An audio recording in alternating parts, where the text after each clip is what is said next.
할렐루야. 귀한 찬양 하나님께서 영광 받아주신 줄 믿습니다. 세계적으로 유명한 힐튼 호텔이 있습니다. 우리 대한민국에도 힐튼 호텔 하면 아주 좋은 호텔입니다. 전 세계에 250개의 힐튼 호텔이 있습니다. 이 호텔의 창업자는 콘래드 힐튼입니다. 이 힐튼은 호텔 벨보이부터 시작했습니다. 자, 말단에서 시작했는데 그가 어느덧 전 세계 250개의 호텔을 가지고 있는 어마어마한 부자가 되었습니다. 어느 날 그의 아들이 물어봤습니다. 아버지, 어떻게 해서 벨보이부터 시작했는데 그렇게 어마어마한 호텔 사업에 성공을 했습니까? 이때 힐튼이 대답했습니다. 노력이다. 노력해야 된다.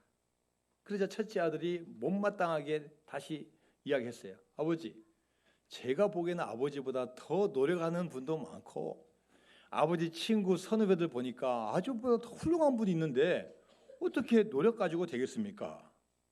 그랬더니 이 말 들은 힐튼이 말합니다. 다시 생각해 보니까 노력 외에 재능이 있었다. 재능. 또 이 말 들은 둘째 아들이 또 끼어들었어요. 아버지, 죄송한 이야기지만 아버지, 재능 제가 보기에는 아버지보다 더 훌륭한 재능 가진 친구분들이 더 많잖아요. 근데 왜 아버지는 재능도 좀 떨어지는데 어떻게 그렇게 성공하셨어요? 이때 힐튼이 씩 웃으면서 말했습니다. I have a dream. 꿈을 가져야 된다. 나는 한 달 월급이 38센트였다. 근데 그때부터 나는 내 방에다 세계에서 가장 좋은 호텔 사진을 딱 붙여놓고 나는 날마다 수십 번씩 외쳤다. I have a dream. I can do it. 나는 꿈을 가지고 있어. 나는 할 수 있어. 이것을 계속 벽을 보면서 계속 외치면서 꿈을 꿨다. 그때 내 주위에는 나보다 더 열심히 일하고 나보다 더 뛰어난 재능을 가진 사람이 많았지만 나처럼 강렬한 꿈을 가졌던 사람은 한 명도 보지 못했다. 아들들아, 기억하렴. 지금도 여전히 호텔 직원으로 머물러 있는 사람과 나 사이에는 큰 차이가 없다. 꿈을 강렬하게 가지고 있냐, 가지고 있지 않느냐이다. 자, 여러분, 그렇습니다. 사람이 목적을 세고 꿈을 꾸는 것이 얼마나 중요한지를 보여주는 이야기입니다. 하나님께서 지으신 피조물 중에 이 가슴 속에 꿈을 가지고 있는 존재는 우리 인간밖에 없다는 거예요. 세상에서 가장 가난한 자는 돈이 없는 사람이 아니라 꿈이 없는 사람입니다. 그래서 이 호텔왕 힐튼이 남긴 말이 있습니다. 자, 같이 한번 읽어볼까요? 시작. 대장간에서 아무렇게나 나뒹굴고 있는 세막대기로 말 발굽을 만들면 그 가치는 2배로 상승한다. 그 세막대기로 바늘을 만들면 67배나 상승한다. 그 세막대기로 고급 시계에 들어가는 스프링을 만들면 5만 배가 상승된다. 똑같은 재료인데 그 재료를 어떻게 사용하느냐에 따라서 그 가치가 달라진다는 거예요. 우리 인생도 꿈도 없이 대충 될 수 있습니다. 얼마든지 될 수 있어요. 그러나 힐튼의 말에 의하면 우리 인생을 고철처럼 다루는 거예요. 그러나 위대한 꿈을 꾸고 가치 있게 만들면은 고급 시계에 들어간 스프링이 5만 배가 상승되는 것처럼 우리 인생도 더 큰 가치로 향상이 될 줄로 믿습니다. 우리 인생은 어떻게 위대한 꿈을 꾸고 가느냐에 따라서 인생이 달라집니다. 오늘 본문은 꿈이 없었던 한 사람이 나옵니다. 그 사람 이름은 아브라함입니다. 아브라함은 75세가 될 때까지 자녀가 없었습니다. 당시의 자녀 수는 부의 상징이에요. 재산의 상징입니다. 그런데 나이는 많이 먹었는데 자녀가 한 명도 없습니다. 이렇게 어떻게 보면 인생을 마음대로 현실을 인정하고 포기하고 있는 이 아브라함에게 하나님께서 찾아와 주셨어요. 자, 창세기 12장 1절과 2절 말씀입니다. 시작. 여호와께서 아브라함에게 이르시되 너는 너의 고향과 친척과 아버지의 집을 떠나 내가 내게 보여줄 땅으로 가라. 내가 너로 큰 민족을 이루고 내게 복을 주어 내 이름을 창대하게 하리니 너는 복이 될지라. 자, 여러분, 만약에 여러분이 아브라함이라면 이 말씀을 듣고 어떻게 했어요? 용기를 얻는 거예요. 특별히 2절 말씀에 뭐라고 했습니까? 내가 너로 큰 민족을 이룬다. 아니, 지금 자식이 한 명도 없는데 큰 민족을 이룬다니까요. 가슴이 막 뛰는 거예요. 내게 복을 주어 내 이름까지도 창대하게 하리니 너는 복이 될지라. 새로운 감동을 느끼고 이제 아브라함이 하나님의 말씀을 순종해서 앞으로 나아갑니다. 그런데 이게 웬일입니까? 10년이 지나도요, 큰 민족을 이룰 기미가 안 보여요. 아내가 아직도 임신도 못하고 있고, 또 현실을 보니까 임신할 가능성도 없는 것 같아요. 그래, 현실 인정하자. 꿈도 좋지만 내 형편을 보니 이제 꿈을 접어야 되겠다, 이렇게 생각하고 있는데 이제 시간이 질러서 오늘 본문처럼 말씀하시는 거예요. 자, 창세기 15장 1절 말씀입니다. 시작. 이후에 여호와의 말씀이 환상 중에 아브라함에게 임하여 이르시되 아브라함아 두려워하지 말라. 나는 내 방패요 내 지극히 큰 상급이니라. 자, 이제 실망하고 현실 인정하고 이제 좌절하고 있는데 하신 말씀이 뭐냐? 두려워하지 말라는 거예요. 내가 너 인생 가운데 너를 지켜줄 방패가 되겠다는 거고, 앞으로 너에게 내가 큰 상급을 주겠다는 거예요. 무엇보다도 아브라함아 두려워하지 말라고 말씀하시는 거예요. 여러분, 이 말씀을 들었을 때 아브라함이 하나님 음성이니까 기분 좋아요. 그러나 여전히 현실성이 없으니까 하나님에게 반항하고 불평하는 거예요. 자, 창세기 15장 2절과 3절 말씀 계속 봅니다. 시작. 아브라함이 이르되 주 여호와여 무엇을 내게 주시려 하나이까? 나는 자식이 없사오니 나의 상속자는 이 다메섹 사람 엘리에셀이니이다. 아브라함이 또 이르되 주께서 내게 씨를 주지 아니하셨으니 내 집에서 열린 자가 내 상속자가 될 것이니이다. 자, 아브라함이 자신의 현실을 분명히 이야기했어요. 하나님께 저에게 무엇을 주시려고요? 저 자식이 없는지 다 아시죠? 저 이제 마음 접었습니다. 나의 상속자는요, 바로 저의 종인 다메섹 사람 엘리에셀입니다. 그러면서 하나님에게 저는 하나님께 저에게 씨를 주지 않으셨습니다. 저 이제 포기했습니다라고 하나님께 반항하고 항변하는 거예요. 자, 여러분, 우리도 마찬가지이지 않겠습니까? 하나님과 처음 만나고 부르심과 약속을 주셨을 때 그 말씀 믿고 왔는데 어느덧 돌아보니 하나님께서 응답을 안 해주신 것 같아요. 그거 내가 살펴보니까 내 꿈이 현실성이 없어요. 아, 원래 안 되는 거구나. 그냥 이렇게 살면 되는 거지.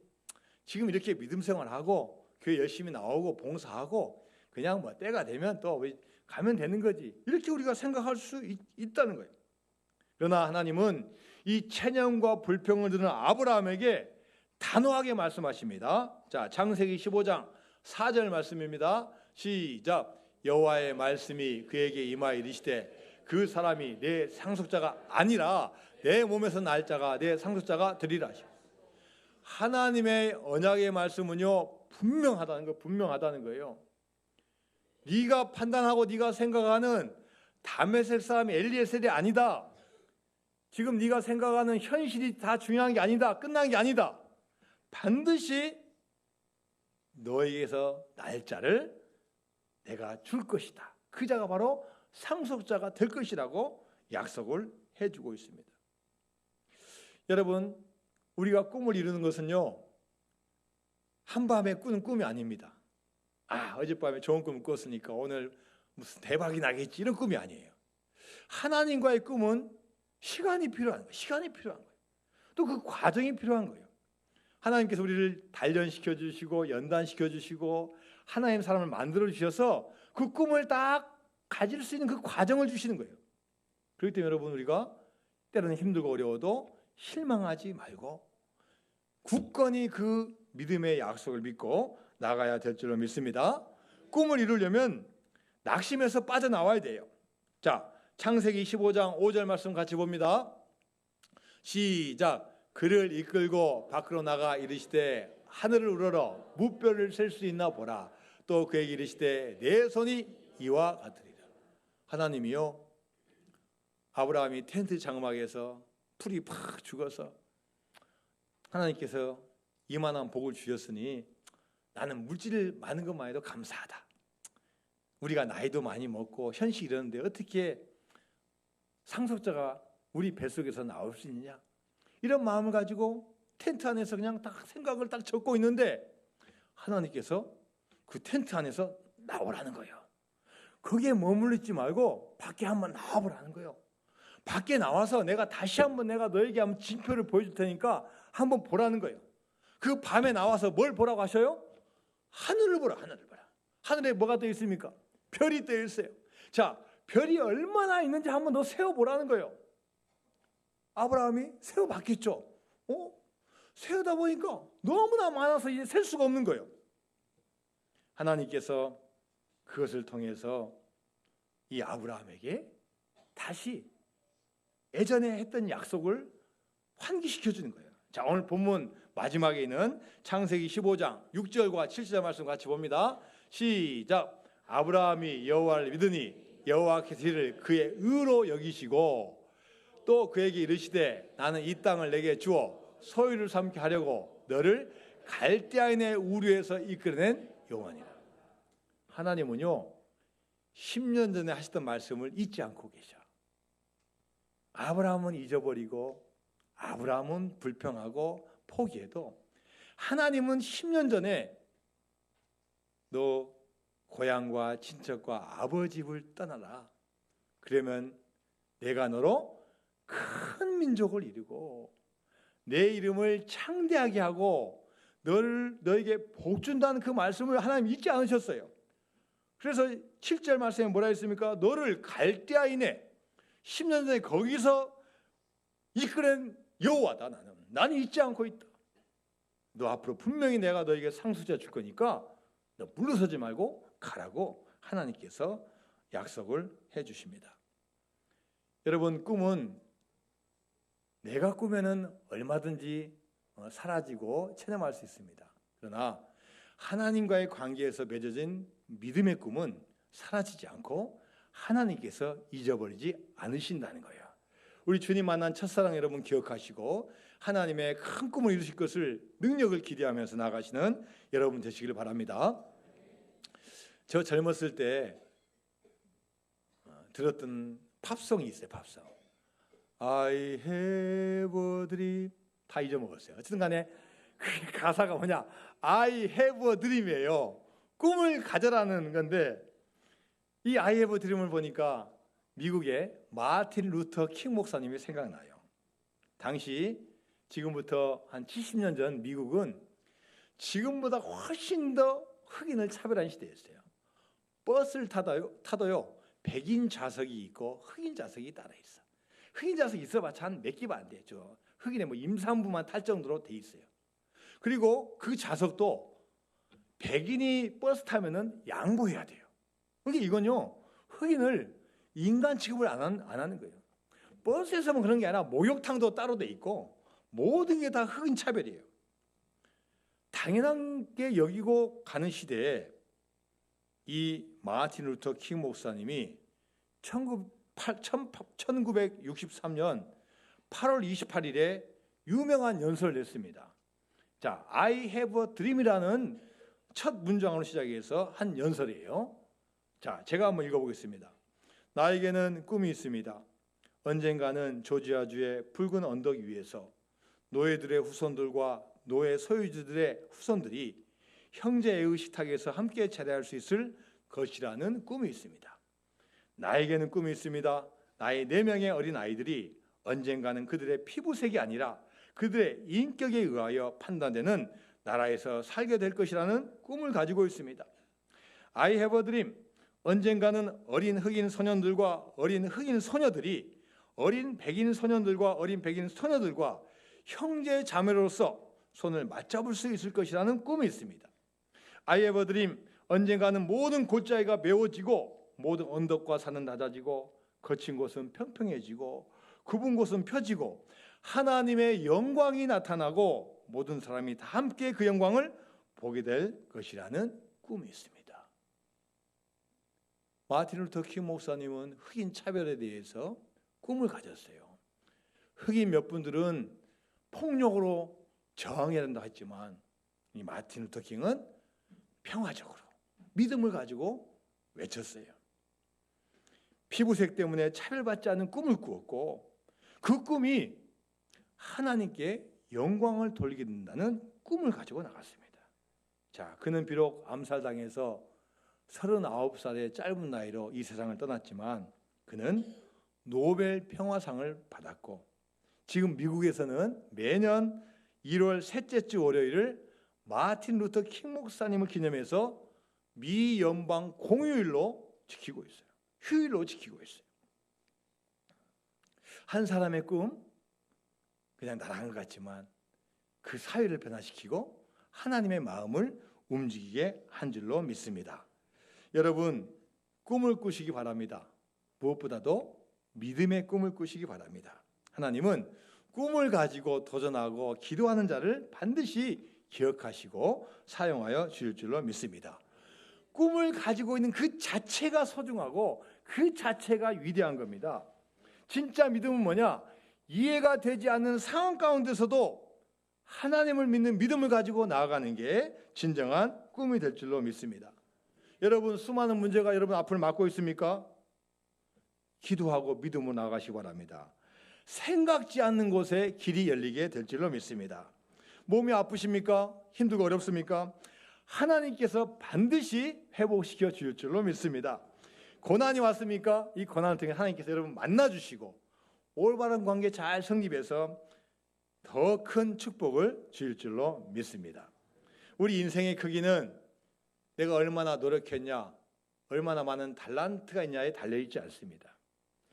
천지를 창조하신 그 하나님과 어떤 관계를 맺고 그분에게 어떤 꿈을 가지고 나가냐에 달려있습니다.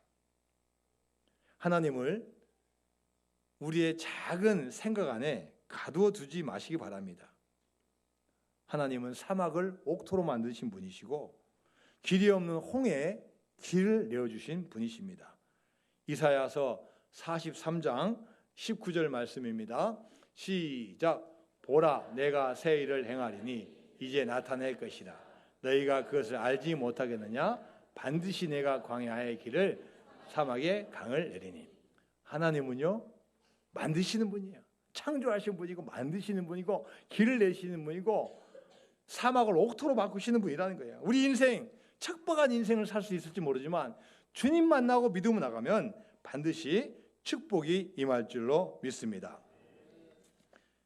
요엘서 2장 28절과 29절 말씀입니다. 요엘서 시작. 그 후에 내가 내 영을 만민에게 부어주리니 너희 자녀들이 장래일을 말할 것이며 너희 늙은이는 꿈을 꾸며 너희 젊은이는 이상을 볼 것이며 그때 내가 또 내 영을 남종과 여종에게 부어줄 것이며. 하나님께서는요 이 요엘 선지자를 통해서 내가 너에게 주는 영을 받으라는 거예요. 하나님의 영을 받으라는 거예요. 성령을 받으라는 거예요. 이 성령을 받으면은 젊은이나 늙은이나 어린아이와 상관없이 하나님을 만나고 하나님의 능력자가 될 거라고 말씀해 주시는 거예요. 자, 이 말씀을 쉬운 메시지 성경을 한번 봅니다. 자, 시작. 나는 모든 부류 사람들에게 내 영을 부어줄 것이다. 너희 아들들이 애언하고 너희 딸들도 애언할 것이다. 너희 노인들은 꿈을 꾸고 너희 젊은이들은 환상을 볼 것이다. 내가 종들에게 남종과 여종 모두에게 내 영을 부어줄 것이다. 할렐루야. 하나님의 영을 받으면요 주인만 영 받은 게 아니라 남종과 여종에게도 부어주면 능력자가 된다는 거예요. 남자, 여자, 노인, 아이 중요한 게 아니라 영을 부어주면은 자녀들도 능력자가 된다는 거예요. 하나님의 영을 사모하고 그 영을 받아서 현실에 만족하지 않고 현실에 좌절하지 않고 하나님의 꿈을 이루어 가시는 여러분 되시기를 주님의 이름으로 축원드립니다.